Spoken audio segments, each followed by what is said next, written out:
Denise Wild, our sewing expert.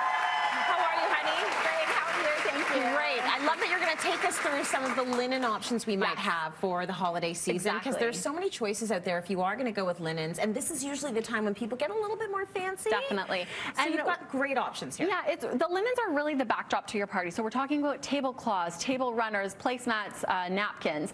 And you can really, first you want to start thinking about the fabric. So something that is like a polyester or a polyester blend, polyester cotton, or even a linen cotton blend. They're so easy to maintain. You just throw them in the washing machine, throw them in the dryer. They're really, really great. That's good. If you move into, yeah, exactly, super low maintenance. Yeah. So if you move into a 100% pure natural fiber, maybe an Egyptian cotton or an Irish linen, then you're looking at a bit more maintenance, but it is nicer to the touch. So you usually have a nicer, more luxurious feel. Right. But you have to wash it very gently, maybe by hand, and definitely don't put it in the dryer. Either line dry it or hang it to dry. And you don't want red wine on this, do you? No, you don't. That's going to be a problem. Yeah.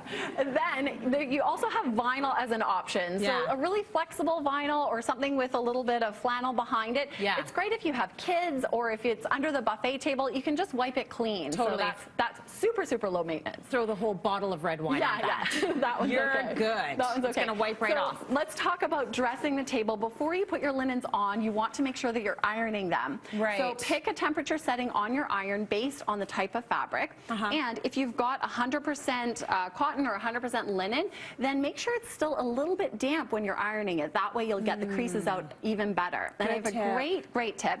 Bring your ironing board over to the side of your table. So as you're ironing a huge tablecloth, you can just slide it right on the table. You don't have to worry about it pooling down and getting extra wrinkled. What a great idea, because it is a bit of a beast. You take out this huge tablecloth and you're thinking, you're ironing it on the little board and then it starts to pile up and you get more wrinkles in it anyway. Yeah, very smart. So when you're storing your linens, you want to make sure that you launder them and don't iron them because you're going to iron them right before you put them on the table. Right, that's right. You're going to iron them right before you put them on the table. But how you store it is really important. So a very fine linen, let's say your mother gave you her antique linens, you don't want to get them, you don't want to have them in a mess. Right. So the best thing to do is preserve them. Exactly. To preserve them, roll them up in a 100% cotton sheet, or you can put them around a cardboard tube. Just make sure that it's lined with acid-free tracing paper.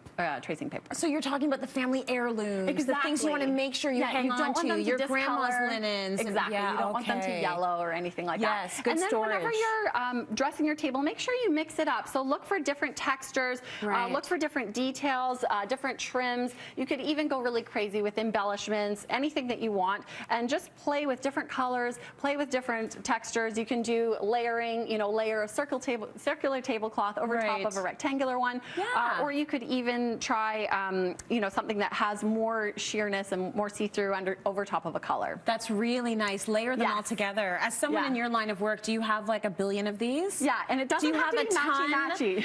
Yeah, and you mix them all together. Exactly. The placemats, the linens, you can make this yourself. You can. Right? And actually, if I have a really great DIY one, but I don't want you to be afraid because it doesn't require a sewing machine. I like that. Let's say, I knew you would. So let's say last minute you need a tablecloth. Maybe you are missing one's short, or your husband invited his boss and you just found out and you need something for the table. You can head over to the fabric store and look for a fabric that doesn't fray. So you're looking for an oilcloth or a laminated cotton or even a pleather. They have really great flexible pleathers these days that are much more luxurious and beautiful, and they look really good. So you're going to just cut it on off of the bolt and you can throw it on your table and you're good to go. You don't have to hem it, you don't have to sew it.